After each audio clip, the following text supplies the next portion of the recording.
तूही रे माझा मितवा मालिकेच्या पुढील काही येणाऱ्या भागामध्ये आपल्याला जबरदस्त असा ट्विस्ट पाहायला मिळणार आहे, ज्यामध्ये मंजुळाला अर्णव आणि ईश्वरी आता सिक्रेट रूममध्ये ठेवणार आहेत, जेणेकरून वल्लरीला या सगळ्याबद्दल काहीच समजणार नाही आहे. आणि मग नंतर वल्लरी कशा पद्धतीने या सगळ्यात अडकणार आहे तेच आपण या भागामध्ये पाहणार आहोत, त्यामुळे व्हिडिओ शेवटपर्यंत नक्कीच बघा.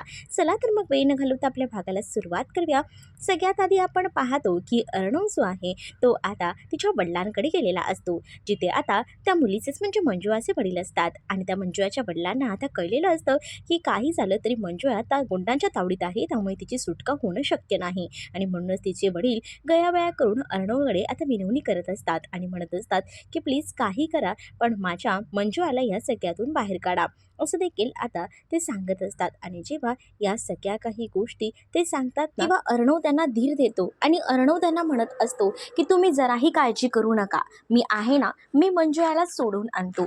मंजुळाच्या बाबतीत आता त्यांनी सगळं काही स्वतःच्या हातामध्ये घेतलेलं असतं आणि त्यामुळेच आता तो बाबांना तशा पद्धतीने समजावून सांगतो. तर बाबा देखील आता रिक्वेस्ट करत असतात, कारण त्यांना मंजुळाशिवाय दुसरं कोणीच नव्हतं. कारण मंजुळाला आई सुद्धा नव्हती, ती आणि बाबा हे दोघंच एकमेकांसाठी होते. आणि मंजुळाला जर काही झालं तर ते स्वतःला कधीच माफ करू शकणार नव्हते, हे सुद्धा आता अर्णवला कळत होतं. कारण अर्णव आता या सगळ्यातून जात होता, कारण त्याला आता जसं त्याचे कोणीच नव्हते, तर त्यांना आता हे सुद्धा जाणवत होतं की बघा, आता या मंजुळाच्या बाबांचं सुद्धा कोणीच नाही आहे, ते बिचारे एकटे आहेत, पण आपल्याला मंजुळाला सोडवायला हवं, मंजुळा आपल्यामुळेच या सगळ्यामध्ये अडकली नाही पाहिजे, असा विचार अर्णव करतो. अर्णव जेव्हा घरी येतो तेव्हा ईश्वरीला या सगळ्या काही गोष्टी सांगतो. तर ईश्वरी म्हणत असते, पण मला एक सांगा अर्णव सर, जे काही झालं ते आपल्या घरात झालं, म्हणजेच आपल्याला मंजुळाने घरातच सगळ्यांना सांगितलं की हा माणूस कोण होता, ते काय होतं ते, आणि आपण इकडनंच तिला लगेच घेऊन गेलात ना पोलीस स्टेशनला. मग हे सगळं काही एवढं फास्ट आणि पटापट कसं झालं, म्हणजे घरातील गोष्ट बाहेर कशी काय जाऊ शकते, हेच मुळात मला समजत नाही आहे. कारण आपण जेव्हा हे सगळं बोललो तेव्हा बाकी कोणीच फॅन फॉलोअर्स नव्हते, फक्त मंजुळा एकटी होती. आणि त्याचसोबत तुम्ही हे सुद्धा ऑब्झर्व केलं का की इथे दुसरं कोणीही नव्हतं, फक्त आपणच होतो. मग मग ह्या गोष्टी लक्षात येत आहेत का तुमच्या? मग तेव्हाच ना अर्णव आकाशकडे बघत असतो. त्यावेळेला आता मामा सुद्धा बोलतात की हो, जेव्हा आपण या सगळ्याबद्दल बोलत होतो, जेव्हा ती आपल्याला सगळं सांगत होती, तेव्हा आपणच घरातले होतो, मग ही गोष्ट बाहेर कशी काय जाऊ शकते. तेव्हा दुसरीकडे वल्लरी आता मध्ये ना खूप सत बोलत असते की ह्या गोष्टी बाहेर अशाही जाऊ शकतात ना, की आपण कोणाला बघितलं नसेल आणि कोणी इथे आलं असेल आणि त्यांनी लगेच बातमी सांगितली असेल, तर मग असंही असू शकतं. पण या सगळ्या गोष्टींमध्ये ईश्वरीला विश्वास बसत नव्हता. ईश्वरीला नक्कीच ना काहीतरी गडबड आहे असं वाटत होतं आणि त्यामुळे ईश्वरी या सगळ्यामुळे टेन्शनमध्ये होती. ईश्वरी आता विचार करते, अर्णवला समजावते, पण आपल्याला ना काही करून तिची सुटका करायला हवी, कारण तिच्यावर जे संकट आले ते आपल्यामुळे आलंय. कारण ती आपल्याला सगळं काही सांगणार होते आणि ती आता या सगळ्यात अडकली, त्यामुळे तिची जबाबदारी आपल्यालाच घ्यायला हवी, असं देखील ईश्वरी आता बोलत असते. पण दुसरीकडे आता आकाशला थोडा संशय येत असतो, तो म्हणजे इकडे असणाऱ्या नम्रतावर. कारण नम्रताला असं काहीच पटत नव्हतं आकाशला, कारण नम्रता देखील अर्णव ईश्वरीचं वाईट होईल याचाच कधीतरी विचार करत असते. म्हणूनच मग आता आकाशला असं वाटतं की या सगळ्याच्या मागे सुद्धा ना नम्रताच असू शकते, आणि म्हणून तो रूममध्ये जाऊन ना नम्रताला या सगळ्याबद्दल जाब विचारत असतो. नम्रताला तो आता म्हणत असतो की मला ना काहीतरी गडबड वाटते या सगळ्यामध्ये, तू तर नाहीच ना, म्हणजे तूच कोणाला तरी सांगितलं आहेस का, म्हणजे अर्णव ईश्वरीच्या बाबतीत जर काही होत असेल ना, तर आता मला डायरेक्ट संशय तुझ्यावरच येतो. त्यावर आता नम्रता ओरडते आणि नम्रता आता म्हणत असते की तुमचं काय चाललं आहे, म्हणजे आता हे सगळं सुद्धा मीच करणार आहे का, मला काय घेणं देणं आहे या सगळ्याशी. मला मान्य आहे की अर्णव ईश्वरी ह्या स्पर्धेत जिंकलेले आहे, त्याचा राग मला आहे, पण आता त्या मुलीचा आणि माझा काय संबंध. मग आता आकाश म्हणत असतो की मग घरातली गोष्ट बाहेर कशी जाऊ शकते. मग आता नम्रता म्हणत असते की तुम्ही आता या सगळ्यामध्ये मला सुद्धा गृहीत धरताय का, म्हणजे हे सगळं काही मी बाहेर पसरवले आणि मी कुंडांना पाठवले, असं म्हणायचं आहे का तुम्हाला. आता आकाश आणि नम्रताची सुद्धा या सगळ्यावरनं भांडणं होत असतात, कारण आकाशला नम्रतावर संशय येणं हे बरोबर होतं. कारण नम्रता अर्णव ईश्वरीच्या बाबतीत आता हल्लीच ना तुसडेपणाने वागत होती, त्यामुळे आकाशला नम्रतावर संशय येत होता आणि त्यामुळेच ना तो आता ह्या सगळ्या काही गोष्टी बोलून गेलेला होता. पण इकडे नम्रता सुद्धा तेवढीच चिडलेली होती, कारण नम्रताने हे केलेलं नव्हतं, पण आकाशचा विश्वास काही बसत नव्हता. नम्रता आता आकाशसोबत भांडत असते, पण आकाश आता तिच्या तोंडाला तोंड लावत नाही. पण आकाशला सुद्धा ही गडबड कुठेतरी वेगळीच वाटत असते. कारण आकाशने या सगळ्या काही गोष्टी अर्णवच्या डोळ्यात पाहिलेल्या होत्या. अर्णवने जेव्हा विचारलेलं असतं ईश्वरीने, तेव्हा आकाशकडे पाहिलेलं होतं आणि त्यामुळे आकाश विचार करतो, की हे सगळं नम्रतासुद्धा सांगू शकते. म्हणून त्यांनी डायरेक्ट थेट नम्रतावर आरोप केलेला होता.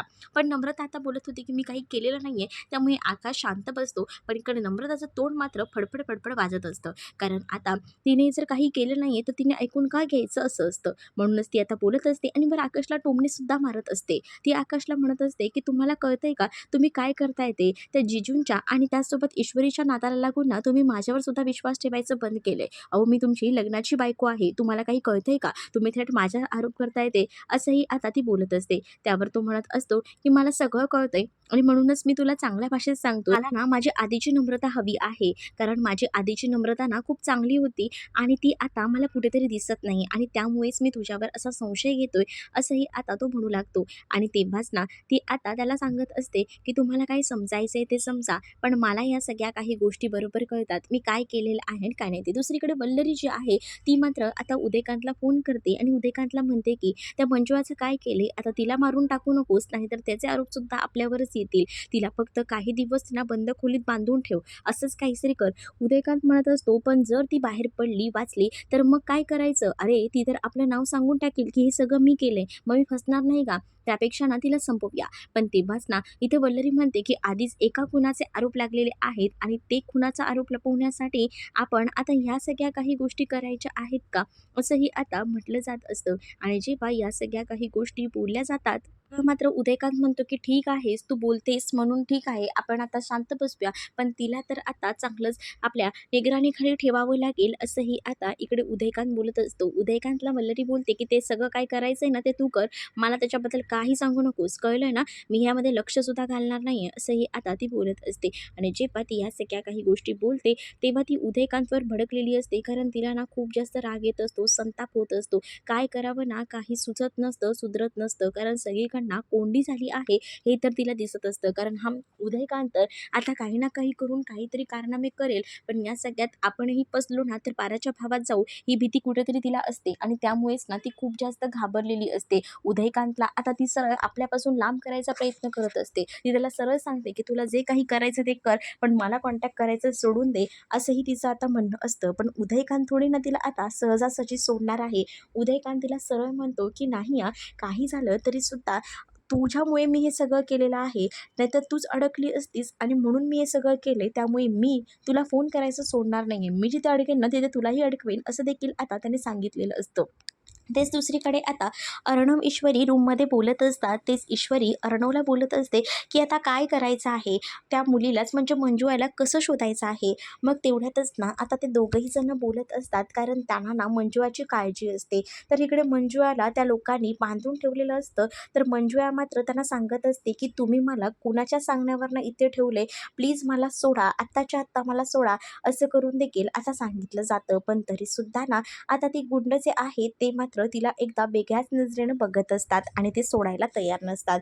कारण आता त्यांनी उदयकांतनेच त्यांना सांगितलेलं असतं ना, की तिला काही झालं तरी सोडायचं नाही वगैरे आणि त्यामुळेच ना मग तिला आता बांधून ठेवलं जातं आणि तिला सांगितलं जातं, की "एक तोंड बंद कर." आणि असं बोलूनच ना आता तिला आता आवाज केला जात असतो. मग तेव्हाच ती म्हणत असते, की "का असं माझ्यावर अन्याय करताय? प्लीज मला सोडा." असं देखील ती म्हणत असते. पण तिला आता कोणी देखील सोडत नसतं. तिला आता उलट तिला सांगितलं जातं, की "तुझा आवाज बंद करायचा, एक शब्दही तोंडातनं काढायचा नाही." असं देखील तिला बोललं जातं. इकडे आता तेच गुंड ना मस्त असे दारू पीत बसलेले असतात तिच्या समोरच. कारण आहे ना त्यांना आता तिला सोडून बाहेर जायचं नसतं ना. तशी उदयकांतने त्यांना कॉल करून सांगितलेलंच असतं, की "जराही हल्लात तर बघा, कारण ती मुलगी सुटायला नको." असं देखील उदयकांतने सांगितलेलं असतं. उदयकांत नंतर आता त्यांना फोनही करतो, की "काय आहे, सगळं काही ठीक आहे ना?" तर शेवटी उदयकांतचीच माणसं ना ती उदयकांतप्रमाणेच असणार, की दारूशिवाय त्यांना करमणार नाही. तिथे बसून काय करायचं म्हणून आता त्यांचं दारू पिणं सुरू असतं. आणि जेव्हा त्यांचं असं हे सगळं काही सुरू असतं ना, तेव्हा मात्र आता खूपच जास्त ना इकडे आता उदयकांत त्यांच्यावर भडकतो आणि कामाकडे लक्ष द्या असं आता म्हणत असतो. तेच आता ते जेव्हा बोलत असतात ना फोनवर, तेव्हा फोन ना स्पीकरवर असतो आणि स्पीकरवर फोन असल्यामुळे ते सगळं काही बोलणं ना ऐकायला जात असतं आणि जेव्हा हे सगळं बोलणं ऐकायला जातं ना, तेव्हा मात्र आता त्या माणसाचा आवाज आणि त्या दिवशीचा आवाज हा सेम आहे हे आता मंजू याला कळलेलं असतं. त्यामुळे मंजू याला समजतं की हा तोच माणूस आहे, त्यानेच मला किडनॅप केलेला आहे. तर आता ती ओरडत असते आणि बोलत असते की वाचवा, मला वाचवा. तेव्हाच ना ते गुंड तिला म्हणतात की आवाज बंद कर, नाही तर बघ हां. मग तेव्हा ती विचार करते की जाऊ दे, आपण आता तरी शांत राहूया, कारण ते गुंड ना दारू पीत असतात. ते जर दारू पीत असतील तर आपल्याला इथून सटकण्यासाठी चांगली संधी आहे, चांगला चान्स आहे, असाच ती आता विचार करत असते आणि म्हणूनच ती आता शांत राहते. त्यांच्याकडे ती फक्त बघत असते की कधी एकदा ही लोकं झोपतायत आणि आपल्याला ज्या हव्या त्या गोष्टी करता येत आहेत यासाठीच ती आतुर असते. मग आता ती दोघांकडेही बघत असते. ती दोघंही जणांना मस्त दारू वगैरे पितात आणि नंतर ना त्या दारूच्या नशेत त्यांचा कधी डोळा लागतो हे त्यांनासुद्धा कळत नाही आणि त्यानंतर आता त्या दारूच्या नशेमध्ये ते खूप जास्त असे आता पेंगत असतात आणि तेव्हा तिथे ते झोपी जातात. जेव्हा ते आता तिथे झोपतात ना, तेव्हा ही आयती संधी असते. तेव्हाच ना स्वतःचा हात कसाबसा सोडवून ती घेते आणि तिने आता त्यांचा जो मोबाईल असतो त्यातून आता स्वतःचा नंबर डायल केलेला असतो आणि आता जो तिचा नंबर असतो म्हणजे तिचा जो मोबाईल असतो तो अर्णवकडे असतो. कारण अर्णवच्या गाडीत तिचा फोन राहिला होता त्या दिवशी जाताना आणि अर्णवने तो फोन येताना आणला होता आणि त्याच नंबरवर अननोन नंबरने फोन आल्यामुळे अर्णव लगेच कॉल रिसीव्ह करतो आणि अर्णव विचारतो की कोण. तेव्हा अर्णवला ती म्हणत असते की मी मंजुळा बोलते आणि मग अर्णव तिला बोलतो की पटकन मला या मोबाईलमधनं लोकेशन पाठव आणि सगळं काही डिलीट करून टाक.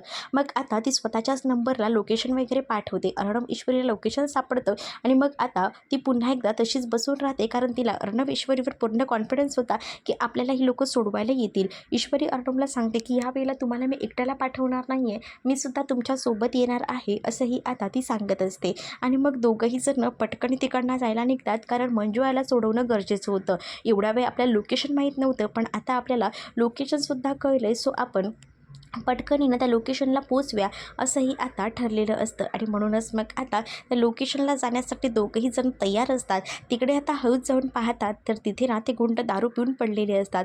हळूच अर्णव ईश्वरी आत जातात आणि त्या मंजुळाला शांत व्हायला सांगत असतात. मंजुळाला खूप जास्त रडू येत असतं, कारण तिने अर्णव ईश्वरी तिथे पाहिलेलं होतं.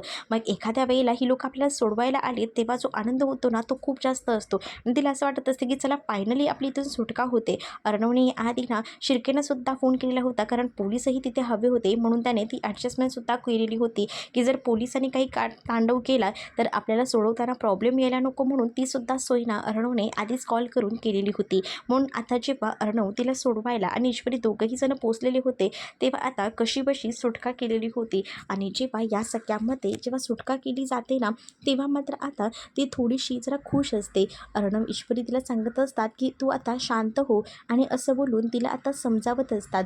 तेव्हाच ना अर्णव ईश्वरीला ती म्हणत असते की मला तुम्हाला एक महत्त्वाची गोष्ट सांगायची आहे, कारण आता जरी माझ्या जीवाला धोका आहे आणि त्याच माणसाने आता मला किडनॅप केलं होतं. मग आता अर्णव म्हणतो कोण माणूस, काय बोलतेस तू. तेव्हाच ना आता ती सांगत असते की मी ज्या माणसाला बघितलं होतं ना तुमच्या बाबांवर हल्ला करताना, तोच माणूस होता तो. त्याच माणसाने मला आता किडनॅप केलं होतं, कारण तो माणूस ना ह्या गुंडांसोबत बोलत होता की तिला सोडायचं नाही आणि जर तिने जास्त पटपट केली तर मला संपवायचं. मग तेव्हाच ना अर्णव म्हणतो की तुझ्या जीवाला धोका आहे, त्यामुळे ना सध्या तरी तू कुठेही घरी जाऊ नकोस. तू एक काम कर, तू पहिल्यांदा ना तू आमच्यासोबत चल, आम्ही तुला एका सिक्रेट जागी ठेवतो, असंही आता अर्णव ईश्वरीने सांगितलेलं असतं. मग आता अर्णव ईश्वरीला ती म्हणते की तुम्हाला मी एकच गोष्ट सांगते की तुम्हाला ना तुमच्या घरच्यांपासून सावधान राहायला हवं, कारण तुमच्या घरातच कोणीतरी भेदी आहे जो की फुटलेला आहे आणि तो ह्या सगळ्यामध्ये मदत करतोय आणि म्हणूनच मी तुम्हाला सांगते की काही करा, पण तुमच्या घरातल्या एका व्यक्तीपासून तरी सावध राहा.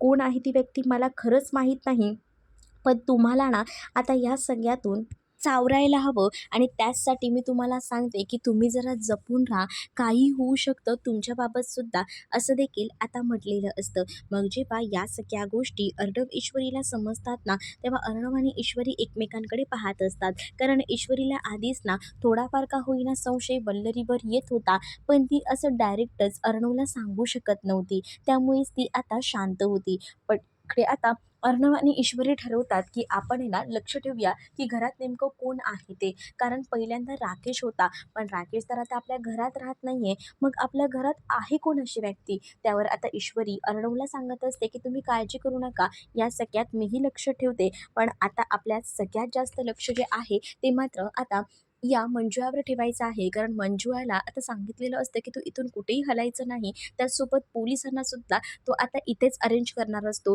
कारण वल्लरी किंवा बाकी इतर कोणालाही कळायला नको की ह्यांनी सुटका केली आहे ती या मंजुळाची. आणि मंजुळाला तिचा मोबाईलही अर्णव देतो आणि सांगतो की काही प्रॉब्लेम असेल, काही अडचण असेल तर मला कॉल करायचा बिनधास्तही, आणि तुला आता इथे आरामात राहायचं आहे आणि तुझ्या बाबांची सुद्धा काळजी घ्यायला मी सक्षम आहे, असं देखील अर्णवने आता त्या मंजुळाला सांगितलेलं असतं.